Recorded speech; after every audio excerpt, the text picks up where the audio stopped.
Pengukuhan ketua dan kepengurusan baru Kadin Kota Banjarmasin periode 2026-2031 menjadi momentum untuk mendorong pelaku UMKM semakin siap menghadapi tuntutan legalitas dan sertifikasi usaha.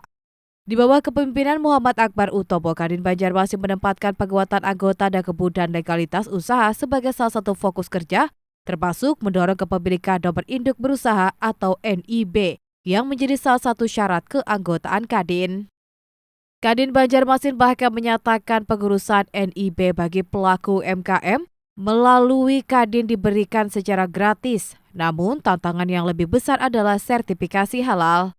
Akbar menyebut jumlah pelaku usaha yang telah mengantongi sertifikasi halal di Banjarmasin masih belum mencapai 50%. Kendala di lapangan diantaranya persyaratan pencantuman menu, bahan baku, hingga keharusan memastikan bahan yang digunakan telah memiliki sertifikasi halal. Kondisi ini menjadi perhatian serius terlebih pemberlakuan kewajiban sertifikasi halal bagi produk usaha semakin dekat. Kadin Banjarmasin menargetkan dalam 2 tahun masa kepengurusan yang baru, seluruh pelaku usaha yang menjadi sasaran program dapat semakin banyak memenuhi sertifikasi halal. Sertifikasi halal kita masih penjajakan, masih mencoba berkomunikasi dengan lembaga yang terkait untuk bisa memberikan sertifikasi juga. Kalau bisa kita usahakan gratis. Belum semuanya kan yang sudah bersertifikasi. Belum. Berapa persen yang bersertifikasi? Yang di Banjarmasin? Masih sedikit kalau itu masih sedikit. Belum sampai 50% berarti? Belum sampai.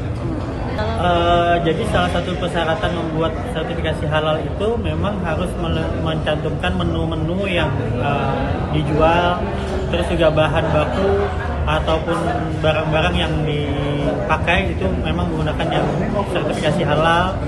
Jadi mungkin kendalanya di situ kesulitannya, tapi kita membantu untuk mempermudah supaya semuanya bisa memiliki sertifikasi halal. Target kita setengah 2 tahunan ini bisa terpenuhi lah semuanya. Sementara itu, Ketua Umum Kadin Kalimantan Selatan Sinta Laksmi Dewi menilai, sertifikasi halal bukan hanya persoalan kewajiban tetapi juga menjadi bagian penting dalam meningkatkan daya saing pelaku usaha dan daerah.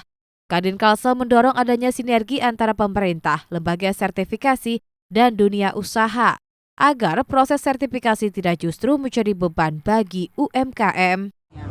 Karena itu saya harap juga dari pemerintah untuk bisa memacu nih. Kenapa lambat sekali sedangkan kita sudah memutuskan, sepakat bahwa bulan Oktober semua akan jalan dengan sertifikasi halal. Dan kami juga di bulan September ini akan melakukan satu diskusi bersama di Sabah bahwa halal ini nanti akan menjadi halal yang terintegrasi dan terkoneksi di antara daerah-daerah di Borneo. Jadi saya harap bahwa dari satu sisi Kadin ini harus mendorong pengusaha harus bersiap-siap, mempersiapkan dirinya, usahanya untuk bisa memenuhi ketentuan halal sebagaimana yang disyaratkan. Dari pemerintah juga harus melakukan intervensi seperti apa supaya halal ini juga bisa menjadi satu sesuai dengan keputusan diberlakukan Oktober. Jadi ada win-win solution supaya ketemu di tengah-tengah. Jangan semua masing-masing memiliki keakuan masing-masing sehingga tidak terjadi seperti yang diharapkan. Berdasarkan data terdapat sekitar 80.000 unit usaha di Kota Banjarmasin dengan jumlah penduduk sekitar 682.000 orang. Besarnya jumlah pelaku usaha tersebut membutuhkan konsolidasi agar sektor usaha dapat dipetakan, termasuk dari sisi legalitas dan sertifikasi. Epi Dwi Herlianti, Duta TV, Banjarmasin.